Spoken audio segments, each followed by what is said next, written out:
Halo guys, bertemu lagi dengan saya Rina Werdani. Nah, kali ini saya akan membahas tentang mata kuliah keterampilan membaca, materi modal membaca. Yuk kita simak bersama dengan kesimpulan saya sendiri. Langsung disimak. Pertama, modal membaca. Nah, saya ambil menurut para ahli aja, yaitu dari Nur Hadi 2010, pengetahuan, pengalaman, dan konsep-konsep tentang untuk memperlancar proses membaca. Seorang membaca harus memiliki segala sesuatu, merupakan modal utama untuk membaca.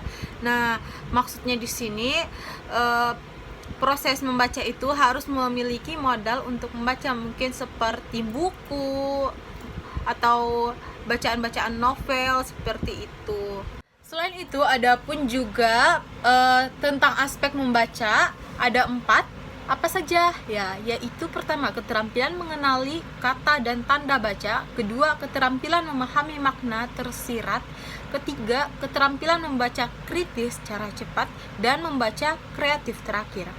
Nah, mungkin kalian bisa menyimaknya dengan sangat teliti dan juga masuk di pikiran kalian ya.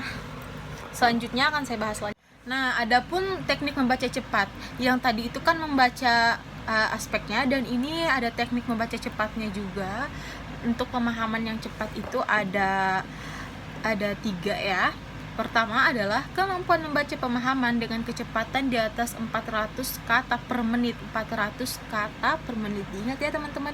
Dan kedua, kemampuan membaca dengan teknik skimming atau meniru atau cepat melihat semuanya dengan telaah. Dan ketiga yang terakhir yaitu kemampuan membaca cepat dengan teknik skimming ya. Skimming hampir sama, tapi ini agak dengan teliti lebih jelas lagi. Selanjutnya ada pengetahuan membaca telaah ilmiah. Nah, ada 3 tekniknya. Apa saja? Yaitu pertama, metode SQ3R. Apa itu? Ya, yaitu survey, question, read, ration, review.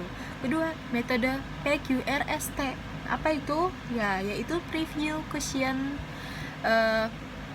dan selanjutnya read, summaries, dan test. Dan metode PQ3R. Apa itu? Nah, itu adalah prepare, question, read, ration, dan review. Perlu kalian catat dan kalian ingat ya, mungkin sekiranya kalian dapat memahaminya. Tahukan ada 4 tujuan membaca, yaitu pertama, gerakan bola mata waktu membaca berubah kecepatan sejalan dengan perubahan tujuan membacanya. Nah, terus yang kedua, kemampuan seseorang dalam memahami bahan bacaan. Secara kemampuan seseorang nyatanya dipengaruhi oleh tujuan pembacanya. Ketiga, tujuan membaca dirumuskan secara jelas akan mempengaruhi perolehan pemahaman bahan bacaan. Dia akan memperoleh bahan baca tersebut. Keempat, seseorang yang mempunyai daya baca tinggi baik mampu memanfaatkan teknik membaca bervariasi sejalan dengan tujuan membaca yang akan dicapaikannya.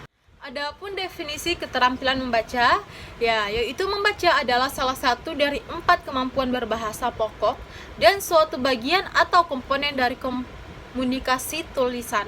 Nah, dalam komunikasi tulisan, lambang-lambang bunyi diubah menjadi lambang-lambang tulis atau huruf.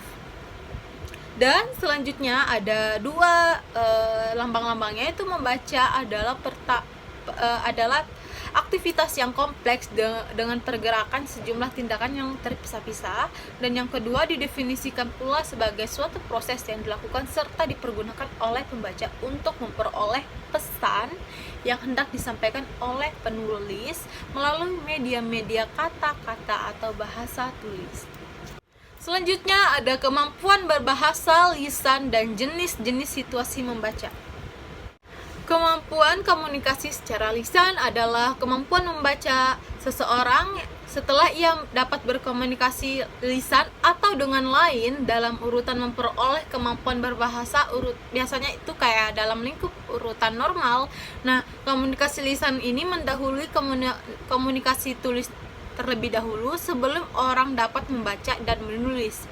Tentu harus dapat berbicara dan mendengar terlebih dahulu. Contohnya, di mana anak kecil lebih dulu belajar berbicara sebelum ia dapat menulis, karena biasanya pembicara saat berkomunikasi secara lisan cenderung kurang berstruktur dibandingkan dengan ekspresi tulis yang lebih berstruktur.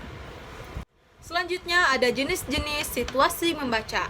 Nah, pertama di sini itu ada 3 ya. Yang pertama itu ada membaca nyaring dan membaca dalam hati. Yang kedua membaca ekstensif dan membaca intensif. Nah, maksudnya ini adalah kalau ekstensif ini membaca yang dilakukan secara meluas ya. Pada siswa diberikan kebebasan dan keleluasan dalam memiliki baik jenis maupun lingkup bahan-bahan bacaan yang dibacanya. Nah, yang ketiga ini membaca intensif. Nah, membaca intensif ini adalah merupakan program kegiatan membaca yang dilakukan secara saksama. Dalam membaca ini, para siswa hanya membaca satu atau beberapa pilihan dari bahan bacaan yang ada, yang kita guru sediakan biasanya. Nah, itu saja yang dapat saya sampaikan. Ketika saya mendapatkan kritikan, saya sangat menghargainya sekali. Saya ingin dikritik apa saja yang kurang dari membaca saya, dan apabila saya kekurangan bahan bacaan, mohon dimaafkan. Saya juga belajar di sini ya, dan ketika saya salah kata, saya sebesar-besarnya minta maaf. Dan saya Irni Wirdani pamit undur diri. Assalamualaikum warahmatullahi wabarakatuh.